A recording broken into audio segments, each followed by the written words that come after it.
The Joe Rogan Experience.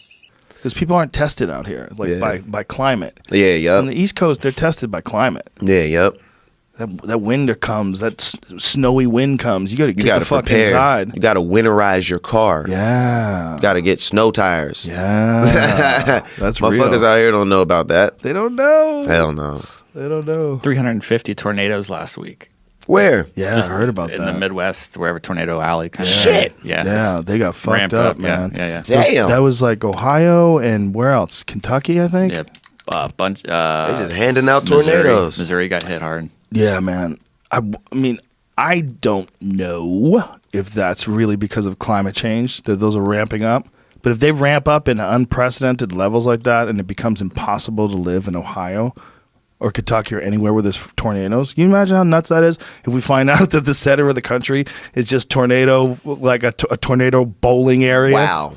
Just a bowl filled with tornadoes. In Florida, you're just dodging hurricanes most of the year. They just get lucky if it doesn't happen where you are. Yeah, you get lucky. Whatever. Yeah, you're a dick sticking out into the ocean, and it's right where all the tornadoes get formed or all the hurricanes get formed. They all get formed there. That's where they all go, right? Because it's like warmer waters, right? Like, here we go. We're going to get started right here. Yeah, fuck hurricanes. I've been in a little baby hurricane before. And I was living in Boston, which is pretty far away from the ocean in terms of where my house was. And it was like, wow. Yeah. And that was a little baby one. It was nothing. By the time it got to us, it was nothing. I lived in Japan for 2 years. And they used to have some crazy fucking earthquakes over there. Oh, really? While you were there? Yeah, they had earthquakes and typhoons. You saw both? Yeah. Fuck. Yeah, hell yeah. Like, what was the earthquake like? Bad. You never been in one here? Yeah, I've been a baby one. I've been in like a 5.5. Bro, like I'm talking about whole room just shaking. Like it's like a ride at Universal. Like, cause you see shit moving. It's like, damn, is this really happening? And this shit happens, bro. Like the earthquakes over there are insane. Wow. Yeah, yup. And they get some crazy rain. Like when the typhoons come, that shit gets really violent too. Yeah. Yeah, yup. Yeah, the Japanese are, they hold it down. What were you doing living over there? My parents are military. My mom was in there for a little bit, but then she got out. And then my dad was in there. He got out, but remarried. So that's how I stayed in the military thing, was my stepmom. And I would move. We would live on base, you know what I mean, for like 2 years or whatever. And then I would move back with my mom. Wow. What was it like living in Japan as a young guy? It was crazy. Like, it was fun. I lived there in the late 90s. So it was like when technology was first changing, like music was just now going into MP3s and shit like that. So there was that. Pokemon was really popular over there. It was fun, like just being a kid, like running around fucking it up in Japan. It was cool, man. It was fun as hell. That's an interesting little extra level to your brain, right? Yeah. You grew up those 2 years in a completely different kind of culture. Yeah, so totally. you have a different understanding of what's possible. Right, 100%. I think that's so big for kids, man. Yeah. Show them shit. Yeah, it helped out a lot for sure.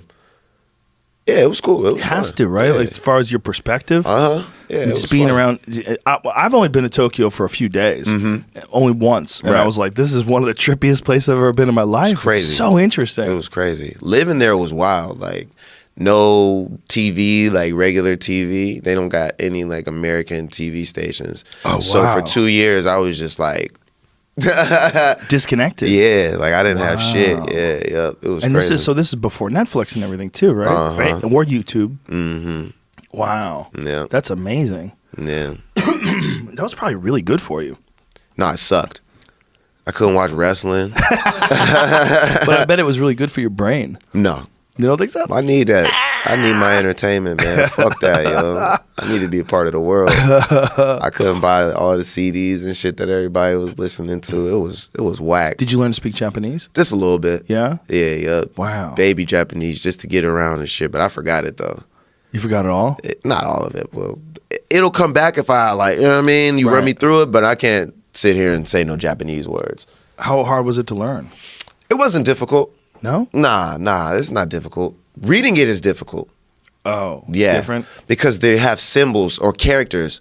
So it's like one character means like 3 of our words. Oh. Mm-hmm. Wow. Yeah, yep. And then they have like 3 different styles of writing it too. So it's like we have print and cursive. They have 3 different ones. Oh, that sounds so annoying. Yeah, it's weird. Well, on one hand, you don't want it to go away because it's an ancient language. But on the other hand, you're like, can you guys clean this up? Simplify this shit for me, I please? honestly think they got it down pat. You know what I'm saying? They don't even want us to have fucking know that shit. You know what I'm saying? Like, at the end of the day, they're like, we'll learn English if we want to. But if you want to learn Japanese, it's going to be difficult, bro. I want to learn some Asian language because I'm fascinated by reading like Twitter messages from, you know how many more characters they had? Yeah. They can write books. Yeah. 140 characters. Like, how many words is that though? Yeah. You know, that's a lot of fucking words. True. Or if it's 280. True. I mean, 280 of those Asian, whether it's Chinese or Japanese, those little symbols, that's a lot of talking, man. Yeah, yeah. It's hard to put like the ingredients on shit. Oh, yeah. I'd imagine. Do they have symbols for numbers or just use numbers? I forgot what the numbers look like. I think it's symbols. Really? Yeah, like the I number don't imagine 3? that it's like 1, 2 and 3. Oh, wow. Right. Yeah, It I must have think something. yeah. I never even thought of that. Yeah. Like, what is let's go with Japanese. Does the Japanese language have symbols that forget how they represent even- numbers? Like you would write the letters THREE for 3. Like that. Like you would write 3 or you'd be the number 3. Mm-hmm. Do they have that in Japanese? Nah, because Japanese is like each ni, san, shi. Oh. There's different words for it. So it's like 1 is ichi. So it would, however you spell that in Japanese. I'm starting to kind of remember what it looks like now. Do you think if you could move back there right now, you'd just get right back in the swing of things after a while? Sure.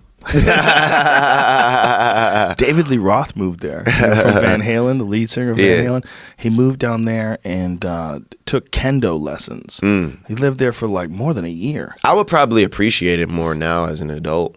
You think so? Yeah, yep. Because as a kid, you kind of just want to run wild and do everything that you see on TV. But oh, so you must be annoyed that you were stuck there. it was kind of weird. You know what I mean? I was 13, like wanting to like go crazy. It was fun for a little while, but you want to go back home and shit. Like, you know what I mean? Of course. But as an adult, I feel like I would benefit a lot more from it.